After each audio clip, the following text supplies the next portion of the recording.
कि हमारे शरीर में वात पित्त कफ की स्थिति अगर सम है तो हम जीवन भर निरोगी रहते हैं। और निरोगी शब्द की जब मैं बात करता हूं तो आप भागवत जी का जो निरोगी शब्द है वो शरीर से भी स्वस्थ और मन से भी स्वस्थ। और मन के बाद एक और स्थिति होती है चित्त की, वहां भी स्वस्थ। तो आप मन और चित्त और शरीर तीनों स्तर पर स्वस्थ हैं, ये उनकी भाषा है, निरोगी हैं। अगर आपका खाली शरीर स्वस्थ है और मन नहीं है, चित्त स्वस्थ नहीं है, तो निरोगी नहीं माना जाएगा। आपको कुछ ना कुछ तकलीफें आप अपने को देने वाले हैं, समाज को देने वाले। तो इसलिए वो कहते हैं कि आप अगर स्वस्थ हैं, ये तभी संभव है जब वात पित्त कफ आपके शरीर में सम है। सम होने के माने जितना वात चाहिए उतना है, जितना पित्त चाहिए उतना है, जितना कफ चाहिए उतना है। वात पित्त कफ तीनों दोष हैं। एक तरफ भागवत जी कहते हैं कि ये तीनों दोष हैं, त्रिदोष, लेकिन एक तरफ ये जरूरी भी है। ये भी महत्व की बात है। अगर ये नहीं है शरीर में तो आप शरीर से काम ही नहीं ले सकते। वात भी चाहिए, पित्त भी चाहिए, कफ भी चाहिए। बस उन्होंने ये कहा कि ये सम मात्रा में हो, जब जितनी जरूरत है उतने हो। जनवरी का महीना चल रहा है, मान लो अभी आ जाएगा कल से, तो जनवरी के महीने में वात जितना चाहिए, पित्त जितना चाहिए, कफ जितना चाहिए उतना अगर है तो बहुत अच्छा। फरवरी में, मार्च में, महीनों के हिसाब से जो आपका जीवन चक्र चलता है उसमें जैसी जैसी जरूरत हो उतना वात पित्त कफ होता रहे तो आपके लिए सबसे अच्छा।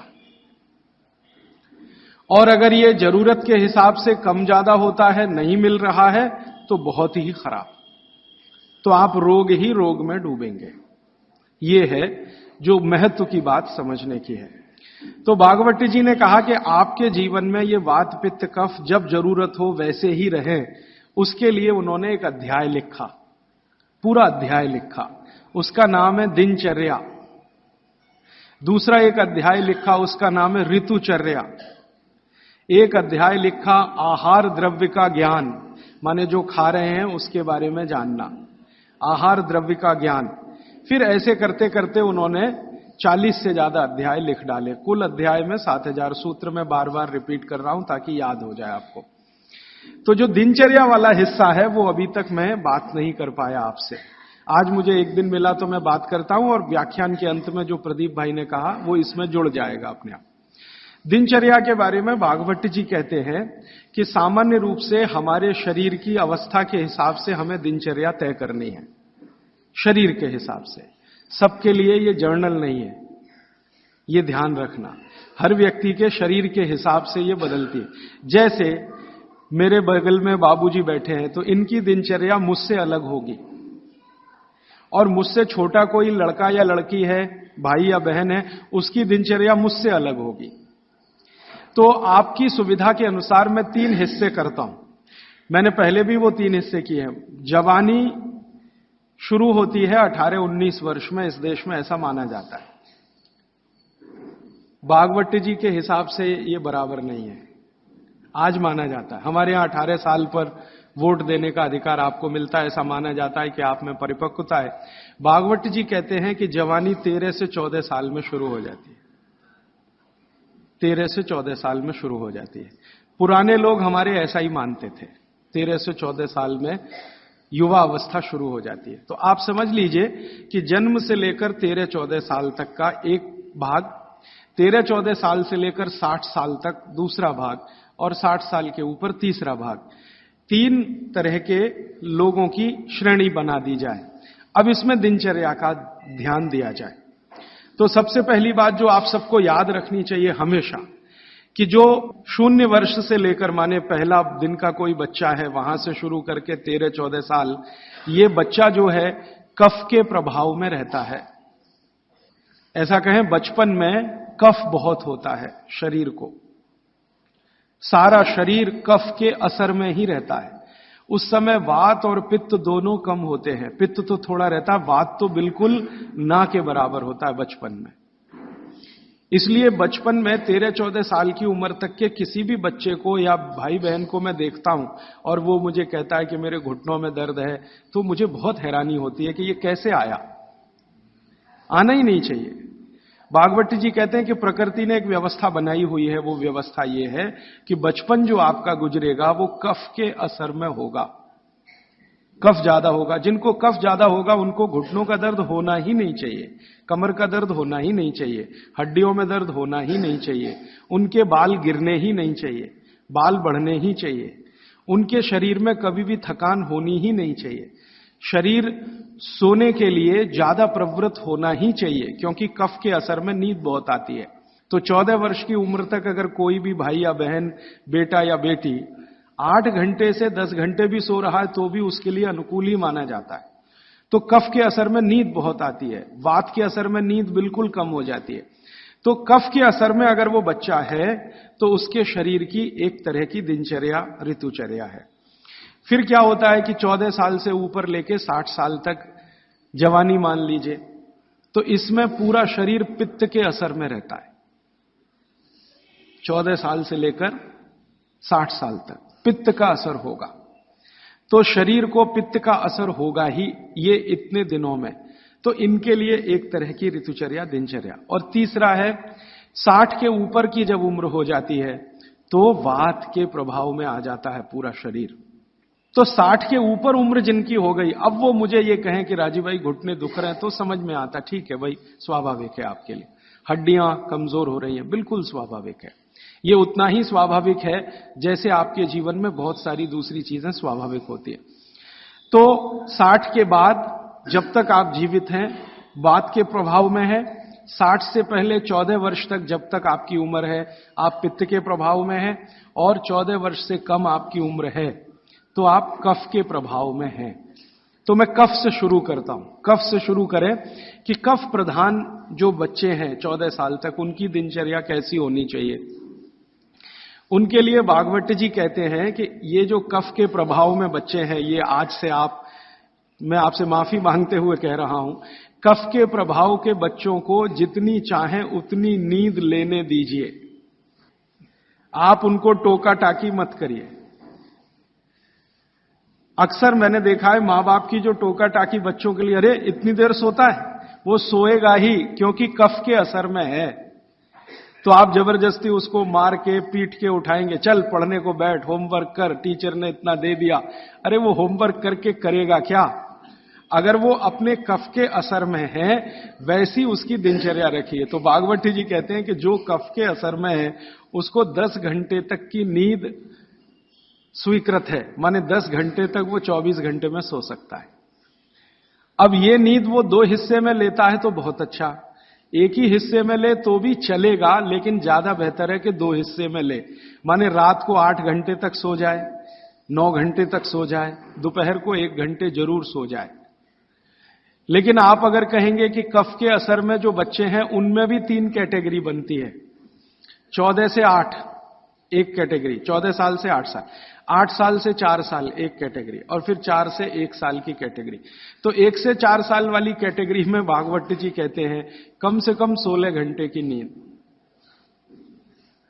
और 4 से 8 साल की कैटेगरी में वो कहते हैं कि कम से कम 12 से 14 घंटे की नींद, और बाद में वो कहते हैं जो 14 साल 8 से 14 तो वो कहते हैं कम से कम 8 से 9 घंटे की नींद। तो छोटे बच्चे अगर आपके घर में हैं जिनकी उम्र 14 साल से कम है, आप उनको सोने से मत रोकिए, क्योंकि कफ का असर है, और कफ का प्रभाव जब ज्यादा होता है ना तो होता क्या है वो समझ लीजिए। कफ आप जानते हैं चिकना पदार्थ है, स्निग्ध पदार्थ है। कफ का मतलब है आपको खांसी आए और जो बलगम निकल जाए, जो बलगम है ना वो ही कफ है, ऐसा समझ लीजिए। वो स्निग्ध है, चिकना है और बहुत भारी है। ये गुरु है, गुरु माने भारी, हैवी है, बहुत हैवी है, इससे ज्यादा हैवी कोई चीज नहीं। तो स्निग्ध है, चिकना है, भारी है, गुरु है, और जो भारी चीज होती है वो शरीर के ब्लड प्रेशर को हमेशा बढ़ाती है, हमेशा बढ़ाती है। हर भारी चीज, हैवी चीज आप कहते हैं ना, कहते हैं कई बार चिकित्सक हल्का खाओ जी, ज्यादा भारी चीज मत खाओ। हर भारी चीज शरीर के ब्लड प्रेशर को बढ़ाती है, क्योंकि भारी चीज जाएगी तो उसका गुरुत्व ज्यादा है, गुरुत्व ये ज्यादा है तो वो बढ़ेगा। अगर ब्लड प्रेशर, तो आपके ब्लड प्रेशर को कंट्रोल रखने के लिए ज्यादा बढ़ गया तो तकलीफ आ जाएगी। तो बॉडी ने एक व्यवस्था बनाई, शरीर ने व्यवस्था बनाई कि आप ज्यादा नींद लो। ये नींद लेते समय ब्लड प्रेशर हमेशा कम रहता है। जितनी देर आप सोएंगे ब्लड प्रेशर या तो सामान्य होगा या सामान्य से कम होगा। जितनी देर आप जगे हुए हैं ब्लड प्रेशर सामान्य से थोड़ा ज्यादा होगा। तो बचपन में क्या है, आदमी या बच्चा गुरुत्व में है, कफ में है, स्निग्धता में है, इसलिए उसको नींद लेकर ब्लड प्रेशर को मेंटेन करना है अपनी व्यवस्था बनाने के लिए। इसलिए वो ज्यादा देर सोएगा ही। आप उसके सोने पर पाबंदी मत लगाओ। आप अगर ये महसूस करते हो कि जी 14 घंटे से भी ज्यादा सो रहा है, तो सोचने की बात आएगी।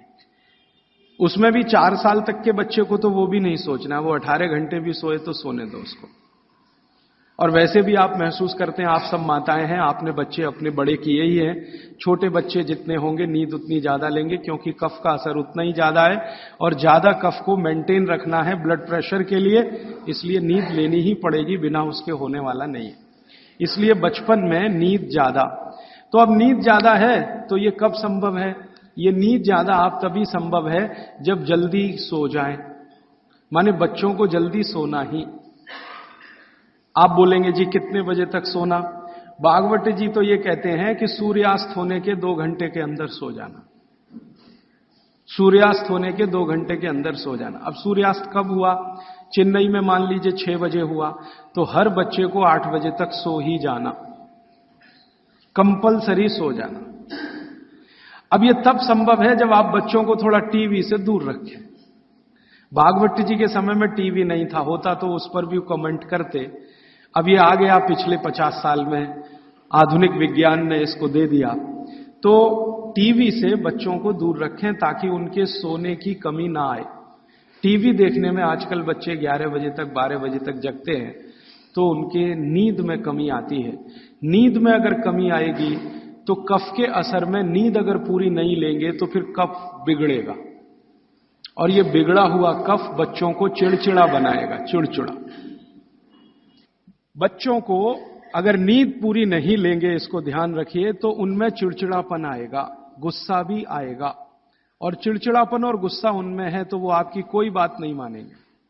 आप उनको लाख अच्छी बात कहो, वो मानेंगे ही नहीं, क्योंकि शरीर को मस्तिष्क जो है नियंत्रित करता है। मस्तिष्क कफ के प्रभाव में है, कफ बिगड़ा हुआ है, सुधरा हुआ नहीं है, क्योंकि नींद पूरी नहीं ले रहे हैं।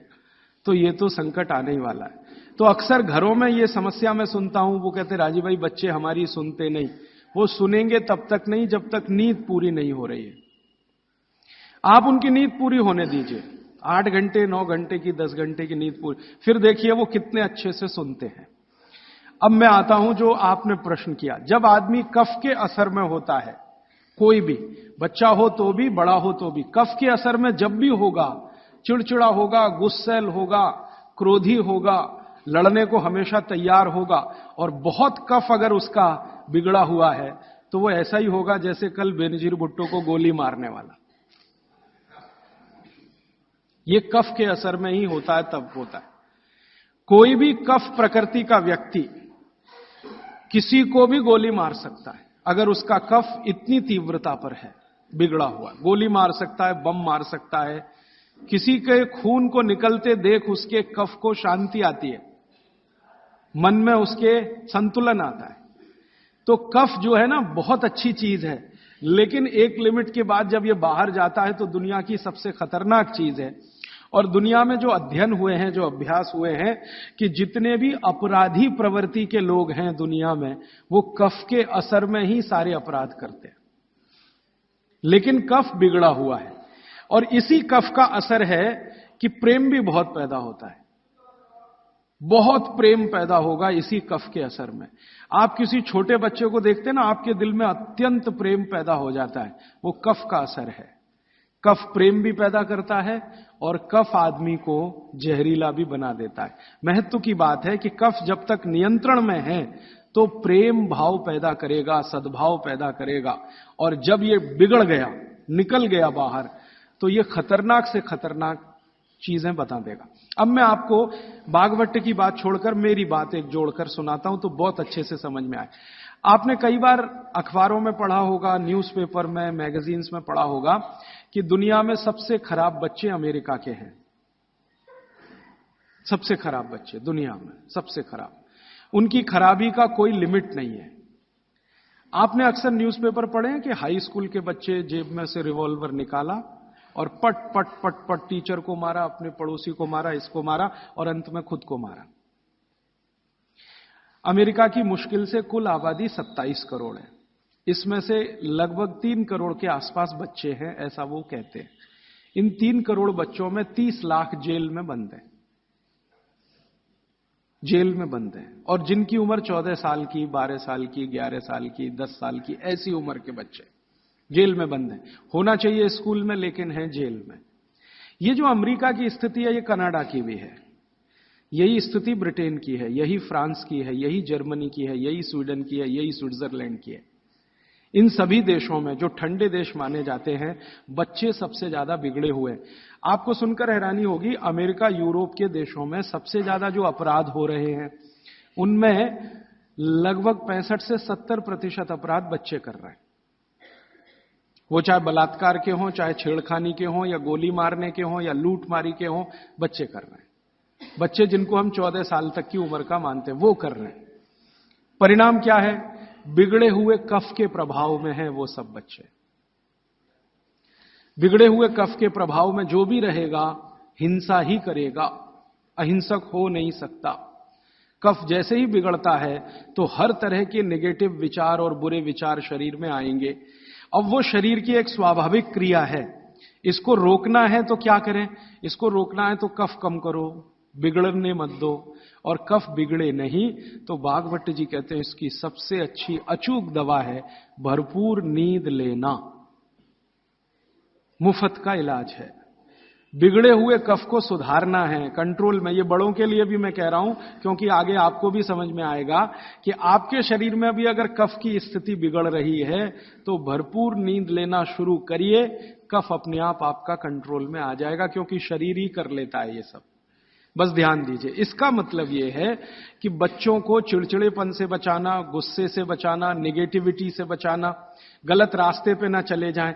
अब गलत रास्ता आप सब समझते हैं। जैसे हमारे प्रदीप भाई कह रहे थे कि आजकल बच्चे भाग रहे हैं घर छोड़कर बॉयफ्रेंड के साथ या गर्लफ्रेंड के साथ। ये बिगड़े हुए कफ की अवस्था है। क्योंकि मैं तो ट्रीटमेंट भी करता हूं होम्योपैथी में। ऐसे बहुत सारे लड़के लड़कियां इलाज के लिए मेरे पास आते हैं जो घर छोड़कर भागे हुए। क्यों भाग गए जी? पिताजी अच्छे नहीं लगते, माताजी अच्छी नहीं लगती। जिन माता पिता ने पैदा किया वो ही अच्छे नहीं लगते। कफ इतना खतरनाक है, आप जरा समझिए इस बात को। जो माता पिता ने जीवन के सारे कष्ट झेलकर उनको बड़ा कर दिया 14 साल का। क्योंकि मैं आपको एक विनम्र बात कहना चाहता हूं, मेरा ऑब्जर्वेशन है, दुनिया में बच्चों को बड़ा करना सबसे मुश्किल काम है। सबसे मुश्किल काम मानता हूं। धीरू भाई अंबानी होना सबसे आसान काम है। हां, आपके पास कुछ पैसा नहीं है, 10,000 करोड़ बनाना, 20,000 करोड़, 1 लाख करोड़ बनाना सबसे आसान काम है। सबसे आसान काम है।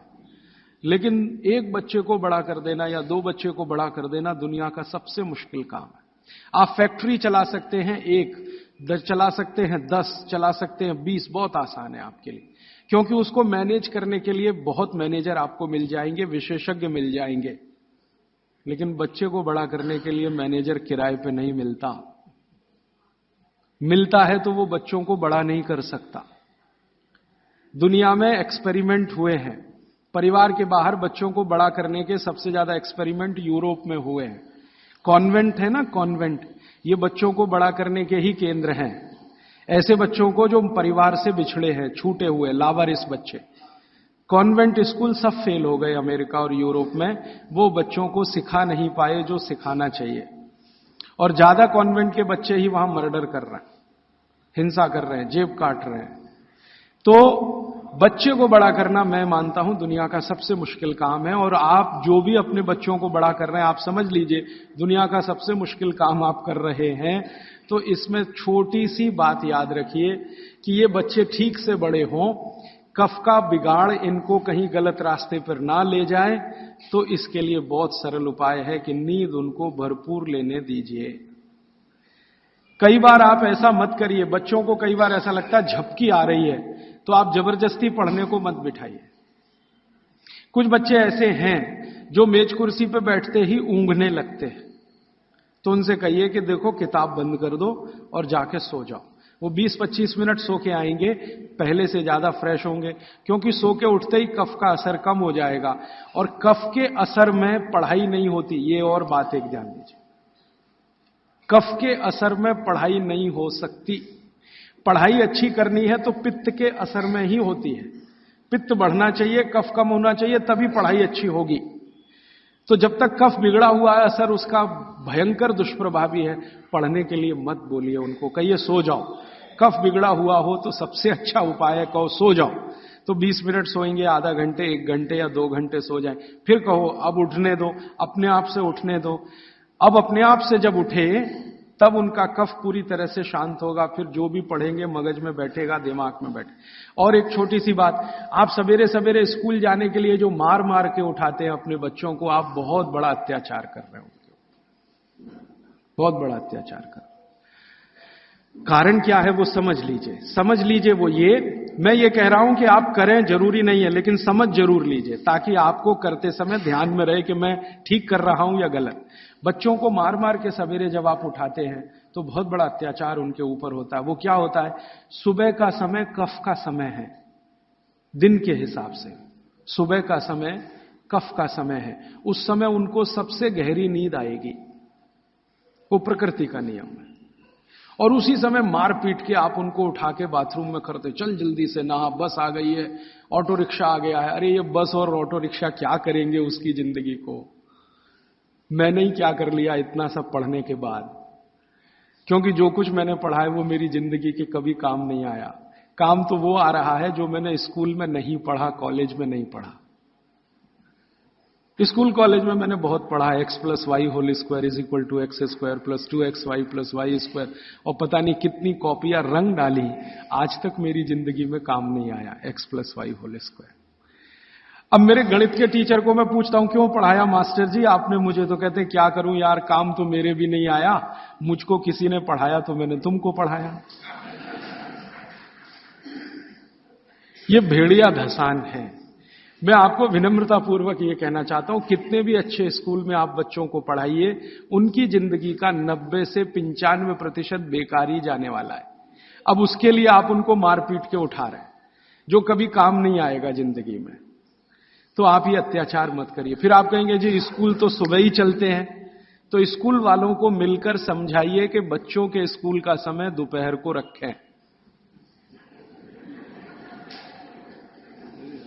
अब आप बोलेंगे जी वो कैसे समझेंगे, ऐसे समझेंगे, बच्चे तो आपके पढ़ रहे हैं ना, ये स्कूल के मास्टर जी के पढ़ रहे हैं, बच्चे आपके पढ़ रहे हैं, फीस आप दे रहे हैं। आप मिलकर कहेंगे तो स्कूल वालों को झक मार के सुनना ही पड़ेगा, क्योंकि स्कूल तो आपसे चल रहा है, आप स्कूल से नहीं चल रहे, स्कूल आपसे चल रहा है। आप लाखों रुपए उनको डोनेशन दे रहे हैं, करोड़ों रुपए फीस दे रहे हैं, तो उनको कहिए छोटे बच्चों के स्कूल कभी भी सवेरे नहीं होने चाहिए। 7 बजे से स्कूल चल रहा है, ये तो होना ही नहीं चाहिए। उनका स्कूल 11 बजे से 12 बजे से होना चाहिए। आप प्रयास करिए, सफलता मिले तो बहुत अच्छा, नहीं मिले तो अपना अलग स्कूल ही खड़ा कर दीजिए। हां, क्या मुश्किल है आप जैसे लोगों के लिए। आप सब यहां बैठे हुए लोग हैं, कोई करोड़पति से कम नहीं है, क्या मुश्किल है। एक स्कूल ऐसा शुरू कर दो जो बच्चों को सुबह नहीं पढ़ाएगा। जी हम आयुर्वेद के हिसाब से चलेंगे, हम बागवट के हिसाब से चलेंगे, हमारा बच्चों का स्कूल दोपहर को ही शुरू होगा। तो आप कोशिश करिए, कोशिश करने से दुनिया में सब कुछ होता है। जब से मैंने ये बातें मेरे मित्रों से शेयर की, हमारे कार्यकर्ता बहुत हैं देश भर में, करीब 18,000, उनसे जब शेयर की तो उन्होंने कई कई जगह प्रयास किए, कुछ में सफलता भी मिली।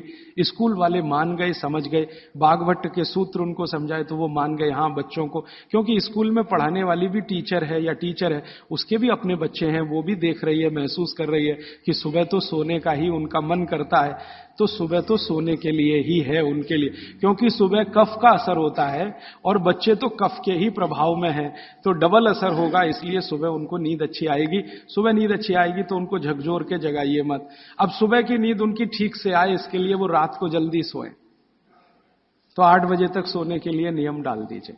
8 बजे के बाद आपके घर का टीवी बंद हो जाए तो वो भी नहीं देखेंगे, आप देखेंगे तो वो भी देखेंगे। बच्चे तो जो आप करते हैं वैसे ही सीख लेते हैं। तो आप 8 बजे के बाद टीवी को बंद करने का नियम डाल दीजिए। बच्चों में आदत पड़ गई नींद आने की 8 बजे, तो वो सोएंगे, भरपूर नींद लेंगे, सुबह 6 बजे तक उठेंगे, बहुत अच्छे से उठेंगे। फिर आप चाहें तो उनसे कोई भी काम करवा सकते हैं। उनके मन में न चिड़चिड़ापन होगा, न गुस्सा होगा, न कोई नेगेटिव थॉट होगा, क्योंकि नींद जीवन में उतनी ही बड़ी चीज है जितना भोजन। तो भरपूर नींद लीजिए या लेने दीजिए, क्योंकि वो कफ के असर में है। तो बच्चों की दिनचर्या में आप ये ध्यान रखिए कि 8 से 10 घंटे सोना कंपलसरी, एक बात। दूसरा, बच्चे कफ के प्रभाव में हैं, ये मैं बार बार कहूंगा आपसे ताकि याद रहे। बच्चे कफ के प्रभाव में हैं, और कफ का प्रभाव क्षेत्र जो है ना, वो जान लीजिए, हृदय से ऊपर और मस्तिष्क का अंतिम बिंदु, ये कफ का क्षेत्र है। हृदय से ऊपर, यहां से ऊपर पूरा ये कफ का क्षेत्र है। हृदय से नीचे नाभि तक ये पित्त का क्षेत्र है, और नाभि से नीचे पूरा ये वात का क्षेत्र है। तो बच्चे कफ के असर में हैं, तो ध्यान रखिए कि उनको जितने रोग होंगे वो यहां से ऊपर वाले ही होंगे बचपन के। नाक बहेगी, सर्दी होगी, जुकाम होगा, खांसी आएगी, ये सब इसी एरिया के रोग हैं। तो भागवत जी कहते हैं कि बच्चों को कफ के असर से बाहर लाते रहें, बिगड़े नहीं उनका कफ। तो इसके लिए बच्चों की मालिश, उन्होंने एक शब्द, बहुत सुंदर शब्द दिया, अभ्यंग मालिश। मालिश बहुत जरूरी है, बच्चों की मालिश बहुत ही जरूरी है। तेल मालिश, बच्चों की तेल मालिश बहुत जरूरी है। वैसे तो सब माताएं करती ही हैं, अनजाने में वो एक बड़ा काम कर रही। कफ को कम करने की जो दूसरी चीज बताई है भागवत ने, एक तो मैंने बताया नींद, जो कफ की विकृति को कंट्रोल में लाती है। दूसरी चीज जो कफ को कंट्रोल करती है, नियंत्रित करती है, वो है मालिश, घिसाई, रगड़ाई। ये कफ को कंट्रोल करती है। नींद के बाद हो गई मालिश। तो बच्चों की मालिश अत्यंत जरूरी है। तो सुबह जब वो सोकर उठते हैं, शौच आदि से निवृत्त होकर आते हैं, तो उनकी मालिश होनी ही चाहिए। अब भागवत जी ने कहा है कि जो कफ के असर में है वो व्यायाम ना करे, वो प्राणायाम ना करे, योग आसन भी ना करे। ध्यान रखिए इस बात को। भागवत जी कहते हैं कि कफ के असर वाले व्यक्ति को ना तो व्यायाम, ना तो आसन, ना तो प्राणायाम, उसके लिए है मालिश, रगड़ाई चाहिए उसको शरीर के। ठीक है? तो मेरी आपको विनती है कि बच्चों को व्यायाम करने के लिए प्रोत्साहित मत करिए। कई बार माता पिता टीवी का चैनल खोल के वो रामदेव जी का चल रहा है, चल तू भी कर, उसके लिए नहीं है ये। व्यायाम, योग, प्राणायाम उनके लिए सबसे उपयोगी है जो पित्त के प्रभाव में है। वात के प्रभाव वालों को बहुत मामूली, पित्त वालों को सबसे ज्यादा, कफ वालों को बिल्कुल नहीं। योग, प्राणायाम, आसन कफ वालों को बिल्कुल नहीं, वात वालों को थोड़ा, पित्त वालों को सबसे ज्यादा। यह है सूत्र भागवत जी। तो बच्चों को मत प्रेरित करिए कि तुम आसन करो, कि तुम प्राणायाम करो, कि तुम ऐसी एक्सरसाइज करो। उनके लिए तो कफ के असर में है, तो ये एक्सरसाइज जितनी कम हो उतना अच्छा। मालिश करिए उनकी, भरपूर मालिश करिए।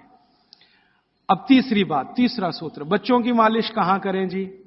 पूरे शरीर में करें, पूरे शरीर में करिए। लेकिन भागवत जी कहते हैं कि कफ का असर कहां है? मैंने आपको थोड़ी देर पहले कहा, छाती से लेके ऊपर तक। तो ये जो इतना हिस्सा है, इसकी मालिश ज्यादा करिए ताकि कफ थोड़ा शांत रहे। तो सीधे से बात अब मैं समझाता हूं। बच्चों के सिर की मालिश सबसे ज्यादा करिए। सिर, ये ऊपर का हिस्सा, धीरे धीरे धीरे धीरे तेल लगा के सिर की मालिश सबसे ज्यादा करिए। तो मालिश किससे करेंगे? तेल से। तेल जो है कफ नाशक है, तेल जो है ना कफ नाशक है। तो सिर की मालिश करेंगे, छोटे छोटे छिद्र हैं, तेल इससे अंदर जाएगा, कफ को सामान्य रखेगा। तो कफ के प्रभाव में बिगड़ेंगे नहीं बच्चे, माने गुस्सा नहीं करेंगे, चिड़चिड़े नहीं होंगे, नेगेटिव नहीं होंगे, जिंदगी में गलत काम नहीं करेंगे। तो बच्चों के सिर की मालिश बहुत जरूरी है, सिर की मालिश। दूसरा, वो कहते हैं कि कफ का जो दूसरा बड़ा स्थान है, एक तो सिर हुआ, दूसरे है कान। ये कान है ना, ये कफ के स्थान है। तो बच्चों के कान की मालिश रोज होनी चाहिए, जरूर होनी चाहिए।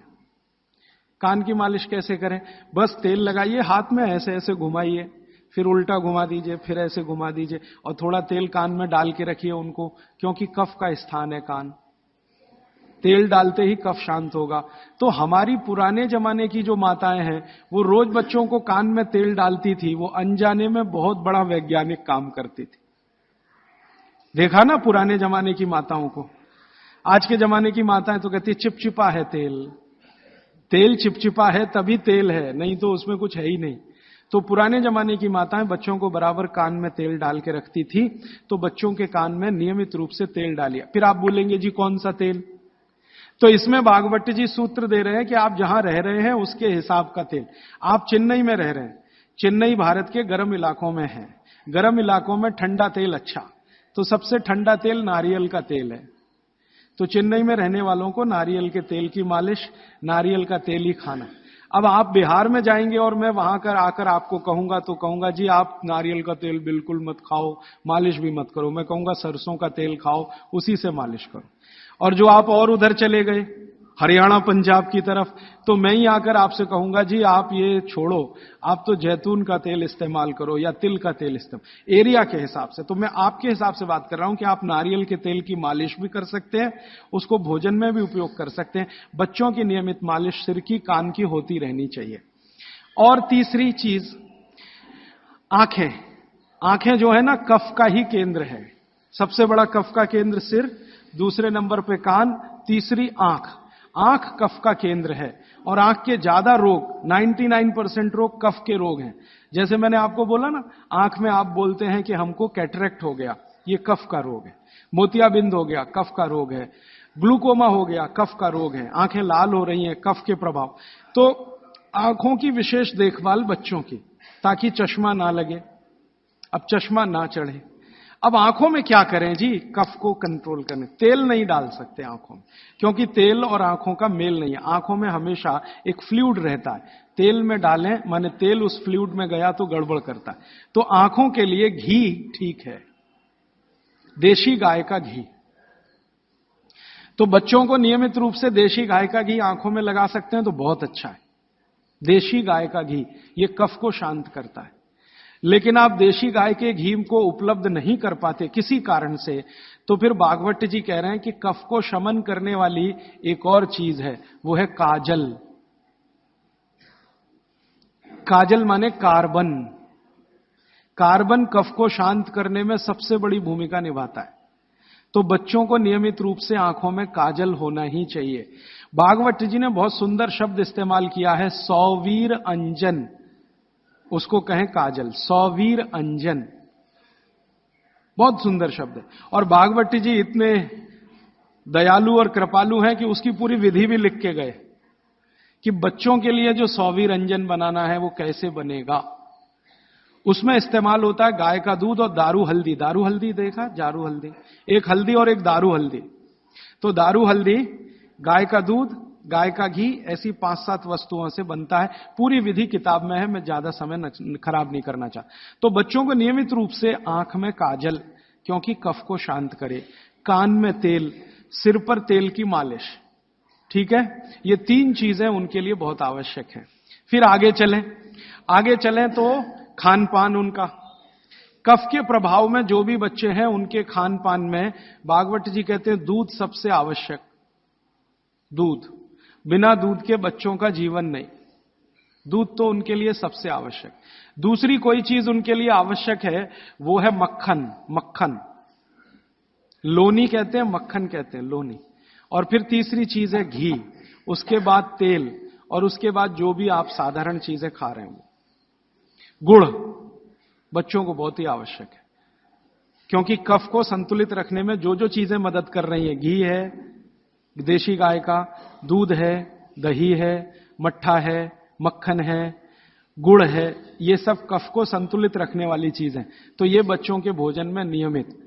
अब गुड़ जो है ना, कई फॉर्म में खा सकते हैं बच्चे। सीधे गुड़ खा सकते हैं, गुड़ की पट्टी खा सकते हैं, चिक्की जिसको आप कहते हैं, तिल में हो तो बहुत अच्छा, मूंगफली में है तो भी चलेगा, नहीं तो चने में खा सकते हैं। तो बच्चों के डेली डाइट में ये चीजें रहनी चाहिए, गुड़ रहना चाहिए, तिल रहना चाहिए, मूंगफली रहनी चाहिए। ये सब चीजें जिनको आप महसूस करते हैं ना भारी हैं, ये कफ को संतुलित रखने में मदद करते हैं। तो भारी चीजें बच्चों को नियमित रूप से दीजिए। एक ही चीज का निषेध है, एक ही चीज का निषेध बताया भागवती जी ने, पतला आटा। अब पतला आटा उन्होंने कहा है, पतला आटा माने बारीक आटा। इसको मैं थोड़ा आज के हिसाब से कहूं, क्योंकि आज वो चीज है भागवत के जमाने में नहीं थी। मैदा, मैदा ही निषिद्ध है बच्चों को, बस मैदे की चीज नहीं। अब मैदे की चीज नहीं क्यों? क्योंकि ये कफ को बिगाड़ने वाली चीज है मैदा। बाकी चीजें कफ को संतुलित रखती हैं, मैदे की चीजें कफ को बिगाड़ेंगी। तो बच्चों को मैदे की मठरी मत दें। अब आप बोलेंगे जी मठरी मांगे तो आटे की बना के दें, मैदे की ना दें। अब मैदे का बना हुआ समोसा ना दें, तो समोसा मांगेंगे तो आटे का समोसा दें। मैदे की कचौरी ना दें, कचौरी मांगेंगे तो आटे की दें। मैदा छोड़कर बाकी चीजों के बारे में भागवत जी कहते हैं कि बच्चे आसानी से प्रभाव कफ में उसको भी पाचन कर सकते हैं। अब मालिश हो गई, भोजन हुआ, फिर नहाने के लिए कहा है, तो मालिश पहले, स्नान बाद में। हमेशा स्नान के बाद मालिश करने को मना किया है, स्नान बाद में, मालिश पहले। तो अच्छे से मालिश करिए। आप बोलेंगे जी कितनी देर मालिश करें? तो इसके लिए बहुत सुंदर बात उन्होंने कही है। बच्चों की मालिश करते समय जब उनकी बगल में पसीना आ जाए तो मालिश रोक दें। घड़ी के हिसाब से नहीं बताया उन्होंने कि 10 घंटे करें कि 20 घंटे, 40 मिनट, या समय उन्होंने बताया नहीं, क्योंकि हर बच्चे के लिए वो अलग होगा। तो उन्होंने इतनी सुंदर ऑब्जर्वेशन दिया कि जब आप मालिश कर रहे हैं, बच्चे की बगल में पसीना आ गया तो मालिश बंद करें, बगल में पसीना आते ही। और वो ये कहते हैं कि कुछ बच्चे ऐसे हो सकते हैं जिनको बगल का पसीना जल्दी ना आए, तो हो सकता है उनके माथे पे पसीना आ जाए, तो मालिश रोक दें। ठीक है? तो मालिश के बाद स्नान। स्नान के लिए भागवत जी कहते हैं कि जो भी चीजें कफ को कम करती हैं वही चीजें स्नान में उपयोग करें। अब मैं आपको बताना चाहता हूं आधुनिक बात, भागवत जी ने तो नहीं कहा। उन्होंने ये कहा कि कफ को कम करें वही चीजें स्नान में उपयोग करें। तो कफ को कम करने वाली सबसे बेहतरीन चीज आपके घर में है चने का आटा। दूसरी बेहतरीन चीज है ये जो हमारे देश में संभव है, पता नहीं आपको मिलेगा कि नहीं, चंदन की लकड़ी का पाउडर। भागवत जी ने कहा है कि ये बहुत कफ को कंट्रोल रखता है। तो चंदन की लकड़ी का पाउडर माने चंदन पाउडर, चने का आटा, और मोटा आटा कोई भी, गेहूं का हो, चने का हो, दाल का हो, मोटा आटा। फिर कहते हैं मसूर की दाल का आटा, फिर वो कहते हैं मूंग की दाल का आटा। ये सब कफ को कम करने वाली चीज है। तो कहते हैं बच्चों का स्नान इन्हीं से कराएं ताकि कफ कम रहे। मतलब सी बात है, साबुन ना लगाएं, क्योंकि ये जो साबुन है ना, ये केमिकल है। केमिकल माने सोडियम हाइड्रोक्साइड, सोडियम हाइड्रोक्साइड माने कास्टिक सोडा। ये कास्टिक सोडा तो कफ को भड़काने वाली चीज है, इसलिए बच्चों को साबुन गलती से भी ना लगाएं। उनको चने के आटे से नहलाएं, मुल्तानी मिट्टी से नहलाएं, चंदन पाउडर से नहलाएं, क्योंकि कफ को कम करने वाली ये सब चीजें हैं। इन चीजों से ही स्नान कराएं। उपटन बना के रखें घर में, उपटन से स्नान कराएं बच्चों को, साबुन गलती से भी नहीं। और साबुन जो गलती से आप लगा रहे हैं और आंख में गया तो सर्वनाश कर सकता है आंख का, क्योंकि आंख कफ के प्रभाव में है और साबुन बहुत तीखा होता है। वो पित्त और वात के प्रभाव की चीजें हैं। तो दुश्मन मिल गए दो एक साथ, साबुन और आंखों का जल, तो तकलीफ करेगा। वैसे भी बच्चे बहुत रोते हैं साबुन आंख में लगे। तो आजकल टीवी में एक विज्ञापन आने लगा, बिना आंसू निकालने वाला साबुन दुनिया में हो ही नहीं सकता। ये मूर्ख बनाने के तरीके हैं आपको। कोई भी साबुन आंसू ना निकाले, ये हो ही नहीं सकता, क्योंकि साबुन है ही पित्त और वात का और आंखें हैं कफ की। लगेगा तो आंखों से आंसू निकलेंगे ही। हां, एक ही समय में हो सकता है कि साबुन में कास्टिक सोडा सबसे कम हो, ग्लिसरीन और तेल सबसे ज्यादा हो। तो ग्लिसरीन और तेल अगर सबसे ज्यादा है तो उपटन में ही तेल मिला के नहला देना, साबुन क्यों खरीद के ला रहे हैं? 35 रुपए का आता है Johnson and Johnson baby soap, 350 रुपए किलो। 35 रुपए का 100 ग्राम, 350 रुपए किलो। काजू से महंगा है, काजू 200 रुपए किलो, साबुन 350 रुपए किलो। बादाम से महंगा है, बादाम 300 रुपए किलो, साबुन 350 रुपए किलो। और नहा के जाएगा कहां, पानी में ही जाएगा ना। 350 रुपए किलो की चीज पानी में बाहर है। उससे अच्छा काजू खिला दें उनको, बादाम खिला दें। तो नहाने के लिए उबटन जो बहुत सस्ता पड़ता है, और क्वालिटी उसकी कैसे चेक करें कि कफ को नाश करता है, कफ को शमित रखता है, कफ को शांत रखता है, इसलिए उबटन का स्नान बच्चों को जरूरी। आगे बढ़ें। बच्चों का स्नान होने के बाद उनके खान पान का मैंने बता दिया। ऐसी चीजें उनको नियमित खिलानी है जो कफ को कम करती है। मैंने 3-4 चीजों के नाम लिए। दूध है, दही है, मट्ठा है, हर मोटा अनाज माने बाजरी है, जवारी है, ये सब कफ को शांत रखने वाली चीजें हैं। गाय का घी है ना, मक्खन और घी, मक्खन ज्यादा अच्छा है बच्चों को बनिस्बत घी के, क्योंकि मक्खन कफ को शांत रखने में मदद करता है। तो मक्खन ज्यादा से ज्यादा उनके भोजन में रहे, और बाकी सब चीजें दाल चावल जो भी आप खाते हैं अच्छा। फिर उसके बाद शाम के समय 3-4 बजे के आसपास क्या होता है, उनका पित्त थोड़ा बढ़ेगा। 12 से 4 के बीच में पित्त बढ़ता है। 12 बजे तक कफ के असर में है, 12 से 4 के बीच में पित्त बढ़ेगा। तो उस समय ऐसी चीजें खिलाएं जो घी की बनी हुई हैं, घी की बनी हुई चीज। और रात को ये बच्चे थोड़ा वात के असर में आते हैं। कफ तो सबसे ज्यादा है, लेकिन रात को वात के, तो वात को कम करने वाली चीजें रात को उनको दें। और वो मैं पहले दिन भी काफी बता चुका हूं। तो ये हो गया बच्चों की दिनचर्या। 7 बजे सोने के लिए का माहौल बनाने के लिए तैयारी करें। 7 बजे तक माहौल बने सोने का, तो 8 बजे सोएंगे। और माहौल बनाने में सबसे बड़ी मदद करेगा टीवी का स्विच ऑफ। मेरी तो आपको विनती है कि घर के छोटे बच्चे हैं ना, तब तक केबल कनेक्शन ना लें। छोटे बच्चे जब थोड़े समझदार हो गए हैं तो चलो चलेगा, क्योंकि समझदार होने से मतलब उनको मालूम होना चाहिए कि कहां स्विच ऑफ करना है, तो उस समय थोड़ा चल जाएगा। लेकिन बच्चे जब तक छोटे हैं, साल भर के, 1.5 साल के, 2 साल के, 2.5 साल के, तब तक तो केबल कनेक्शन ऑफ रखें, या केबल कनेक्शन है तो टीवी ऑफ रखें, चले नहीं उनके सामने। नहीं तो वो चालू हो जाएंगे, पोगो देखेंगे, पोगो। हां, कार्टून फिल्म देखेंगे। क्यों देखेंगे जान लीजिए। कफ के असर में जो बच्चा होता है, इसको समझाना चाहता हूं मैं। कफ के असर में जब बच्चा होता है तो उसकी कल्पनाशीलता सबसे ऊंची होगी। मैंने थोड़ी देर पहले कहा ना, ये कफ है जो सम में रहे तो व्यक्ति को बहुत कल्पनाशील बनाएगा। इतना कल्पनाशील और वैज्ञानिक बनाएगा, सोच नहीं सकते। बिगड़ेगा तो सबसे बड़ा अपराधी भी बनाएगा उसको। तो बच्चों की कल्पनाशीलता बहुत होती है, क्योंकि वो कफ के असर में है। इसलिए हर ऐसी चीज जो उन्हें सोचने में मदद करती है, उनको अच्छी लगती है। आपने एक कहानी सुनाई, बच्चे कहानी सुनते हैं ना बड़े मजे से। क्यों सुनते हैं? वो उनकी कल्पनाशीलता में मदद करती है कहानी।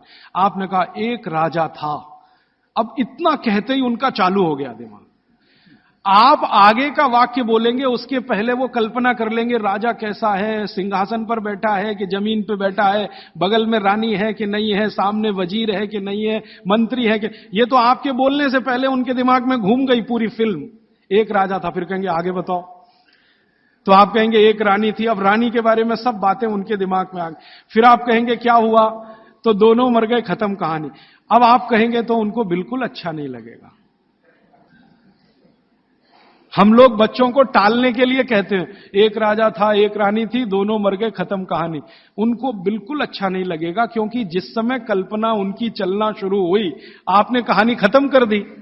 अब आप टालना चाहते हैं उनको, और वो कल्पना करना चाहते हैं उस समय।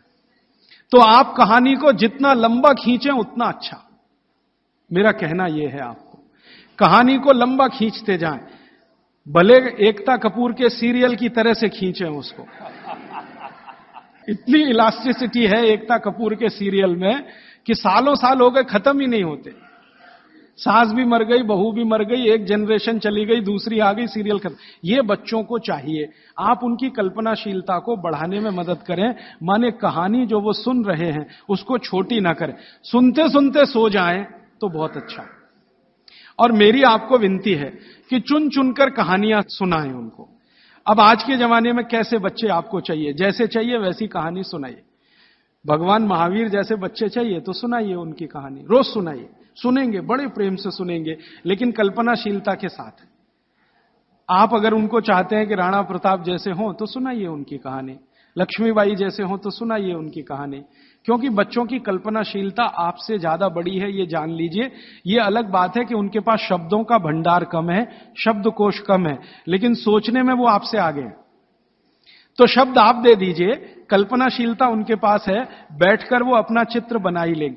और जिन बच्चों को जितनी लंबी कहानियां आप सुनाएंगे, वो उतने ही क्रिएटिव होने वाले हैं, उतने ही क्रिएटिव होंगे। अच्छा वैज्ञानिक बनाना है बच्चों को तो कल्पनाशीलता ऊंची चाहिए। तो अच्छे वैज्ञानिक बनाना है अगर किसी भी बच्चे को, तो कल्पनाशीलता ऊंची, तो कहानी उतनी लंबी। अच्छा मैथमेटिशियन बनाना है, कल्पना शक्ति अच्छी चाहिए, तो कहानी लंबी। माने लंबी कहानियां सुनाने की आप अपनी आदत डालें तो बच्चों में आएगी। वो कहानी सुनने में इतने मगन होते हैं, फिर उनको टीवी की जरूरत नहीं है, ना पोगो की जरूरत है, ना कार्टून नेटवर्क की कुछ जरूरत नहीं। आप अगर सुना रहे हैं उनको कहानी जिसमें उनकी कल्पनाशीलता रम रही है, तो वो बहुत जरूरी है। और फिर मेरी एक छोटी सी आखिरी बात, क्योंकि दूसरी बात के लिए समय कम पड़ रहा है, कि जब बच्चे आपसे कोई सवाल करें तो जान लीजिए वो अपनी कल्पनाशीलता को बढ़ाना चाहते हैं, तब सवाल कर रहे हैं। तो उनके सवाल का जवाब ईमानदारी से दें।